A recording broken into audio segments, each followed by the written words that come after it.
വാസുദേവായ നമോ ഭഗവതേ വാസുദേവായ നമോ ഭഗവതേ വാസുദേവായ. നമ്മളിന്ന് വൃന്ദാവന ഖണ്ഡം എന്ന ഭാഗത്തിലേക്കാണ് പോകുന്നത്.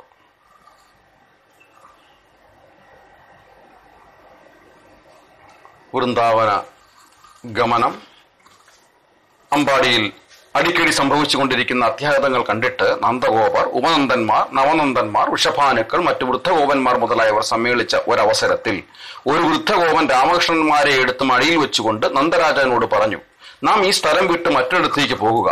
അങ്ങയുടെ പുത്രനായ കൃഷ്ണന് ഇതിനിടെ എത്രയെത്ര ആപത്തുകൾ നേരിട്ടു.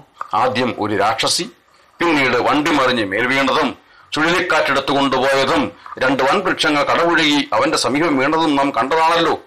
ഇവിടെ വിട്ടുപോയാൽ ഇനിയും ആപത്തുകൾ വരില്ലെന്നാണ് എന്റെ അഭിപ്രായം. അതിനാൽ നമുക്ക് ഇവിടെ അടുത്തുള്ള വൃന്ദാവനത്തിലേക്ക് മാറിപ്പാർക്കാം. ബാഗൃഷ്മതീപുരിക്ക് വടക്കും യദുപുരിയുടെ തെക്കും ശോണപുരത്തിന് പടിഞ്ഞാറുമായി കിടക്കുന്ന സ്ഥലത്തെ മധുരാമണ്ഡലമെന്ന് പറയുന്നു. 20 യോജന വിസ്തീർണമുള്ള ഈ സ്ഥലത്തിന് ബ്രജമെന്നും പേരുണ്ട്. അവിടെയുള്ള വൃന്ദാവനം ദിവ്യമായ ഒരു തീർത്ഥസ്ഥലമാണ്. യദുകുല പുരോഹിതനായ ഗർഗാചാര്യൻ അങ്ങനെ പറഞ്ഞു കേട്ടിട്ടുണ്ട്. പർവ്വതരാജനായ ഗോവർദ്ധനവും യമുനയുടെ മനോഹരങ്ങളായ പുണ്യപ്രദേശങ്ങളും അവിടെയുണ്ട്. നമ്മുടെ ഗോധനത്തിന് വേണ്ടത്ര പച്ചപ്പുല്ല് എന്നും അവിടെ സുലഭമാണ്. ബൃഹസ്സാനഗിരിയുടെ നന്ദീശ്വര പർവ്വതത്തിന്റെയും ബഹിർഭാഗത്തായി 24 ക്രോശം വിസ്തൃതിയുള്ള വനങ്ങളുണ്ട്. ഇത് കേട്ട് നന്ദരാജൻ സന്നന്ദൻ എന്ന ആ ഗോപനോട് ചോദിച്ചു, ഈ സ്ഥലം ഒരു തീർത്ഥപദമാകാനുള്ള കാരണം എന്താണ്? സന്നന്ദൻ പറഞ്ഞു, പണ്ട് ശംഖൻ എന്ന അസുരൻ നൈമിത്തിക പ്രളയകാലത്ത് ബ്രഹ്മാവിൽ നിന്നും വേദങ്ങൾ കവർന്നെടുത്ത് സമുദ്രത്തിൽ ഒളിച്ചു. മഹാവിഷ്ണു മത്സ്യരൂപമെടുത്ത് അവനുമായി യുദ്ധം ചെയ്തു. ശംഖൻ ശൂലം പ്രയോഗിച്ചപ്പോൾ മഹാവിഷ്ണു തന്റെ ചക്രം കൊണ്ട് ശൂലം ഖണ്ഡിച്ചു. ആ ചക്രം ശംഖന്റെ ശിരസ് ഛേദം ചെയ്തു.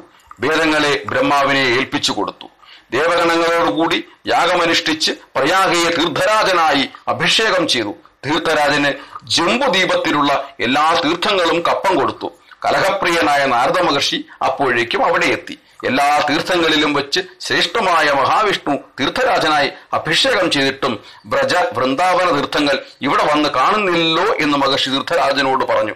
തീർത്ഥരാജൻ അപ്പോൾ താൻ അവഗണിക്കപ്പെട്ടതായി അറിഞ്ഞ് കോപം പൂണ്ടു. മഹാവിഷ്ണുവിനെ പ്രാപിച്ച് പരാതി പറഞ്ഞു. മധുരാമണ്ഡലത്തിലെ തീർത്ഥങ്ങൾ തന്നെ മാനിക്കാത്തതിന് പരിഹാരം ചെയ്യണമെന്ന് അപേക്ഷ കേട്ട ഭഗവാൻ പറഞ്ഞു, ഭൂമിയിലെ തീർത്ഥങ്ങളുടെ രാജാവായിട്ടാണ് ഞാൻ നിന്നെ അഭിഷേചിച്ചത്. മധുരാമണ്ഡലം എന്റെ വാസസ്ഥാനവും ഗോകുലത്തിൽ നിന്ന് വന്നവയുമാണ്. അവയ്ക്ക് നിന്നോട് വിധേയത്വം ഉണ്ടാകുന്നതല്ല. തീർത്ഥരാജൻ ലജ്ജിച്ചു തലതാഴ്ത്തി അടങ്ങിപ്പോയി. മധുരാമണ്ഡലത്ത് തീർത്ഥങ്ങളെ സമീപിച്ച് ക്ഷമാപണം ചെയ്തു. ഭൂമിദേവിയുടെ ദ്രവ്യമാനം തീർത്തതും ഇപ്രകാരമായിരുന്നു. വരാഹകൽപ്പത്തിൽ വരാഹമായി അവതരിച്ച ശ്രീഹരി രസാതലത്തിൽ നിന്നും ഭൂമിയെ തന്റെ തേറ്റമേൽ പൊക്കിയെടുത്ത് സമുദ്ധരിച്ചു. ദഷ്ടാംഗ്രത്തിൽ തന്നെയും വഹിച്ചുകൊണ്ട് സഞ്ചരിക്കുന്ന ശ്രീഹരിയോട് ഭൂമിദേവി ചോദിച്ചു, അങ്ങ് എന്നെ എവിടെയാണ് സ്ഥാപിക്കാൻ പോകുന്നത്? ഇത് കേട്ട് മഹാവിഷ്ണു പറഞ്ഞത്, വൃക്ഷങ്ങൾ കാണുന്നിടത്ത് ഭൂമിദേവി സ്ഥാപിക്കുമെന്നാണ്. സ്ഥാവരങ്ങളുടെ ഉൽപ്പത്തി മുഴുവൻ തന്നിൽ നിന്നായതുകൊണ്ട് താനില്ലാതെ വൃക്ഷങ്ങൾ ഇവരെ കാണുമെന്ന് ഭൂമിദേവി ആശ്ചര്യപ്പെട്ട് ചിന്തിക്കുന്നതിനിടയിൽ ധാരാളം വൃക്ഷങ്ങൾ തിങ്ങി നിറഞ്ഞ ഒരു സ്ഥലം വെള്ളത്തിന് മുകളിലായി കണ്ടിട്ട് ദേവി ചോദിച്ചു, യജ്ഞപതിയായ ഭഗവാനി, തകർത്തു നിൽക്കുന്ന ഈ വൃക്ഷങ്ങൾ എവിടെയാണ് നിൽക്കുന്നത്?